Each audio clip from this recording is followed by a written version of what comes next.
कथा। महाभारत के आदि पर्व के अनुसार एक दिन राजा पांडु आखेट के लिए निकलते हैं। जंगल में दूर से देखने पर उनको एक हिरण दिखाई देता है। वे उसे एक तीर से मार देते हैं। वह हिरण एक ऋषि निकलते हैं तो अपनी पत्नी के साथ मैथुनरत थे।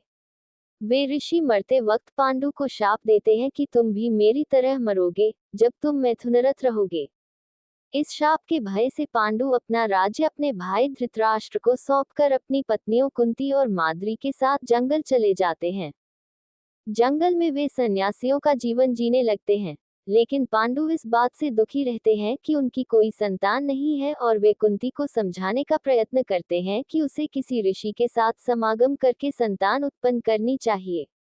कुंती पर पुरुष के साथ नहीं सोना चाहती तो पांडु उसे यह कथा सुनाते हैं।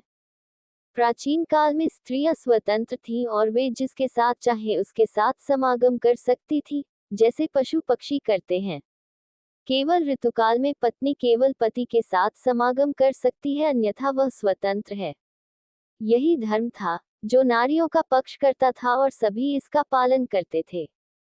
एक उद्दालक नाम के प्रसिद्ध मुनि थे जिनका श्वेतकेतु नाम का एक पुत्र था। एक बार जब श्वेतकेतु अपने माता पिता के साथ बैठे थे, एक ब्राह्मण आया और श्वेतकेतु की मां का हाथ पकड़कर बोला, आओ चलें। अपनी मां को इस तरह जाते हुए देखकर श्वेतकेतु बहुत क्रुद्ध हुए, किंतु पिता ने उनको समझाया कि नियम के अनुसार स्त्रियां गायों की तरह स्वतंत्र हैं, जिस किसी के भी साथ समागम करने के लिए।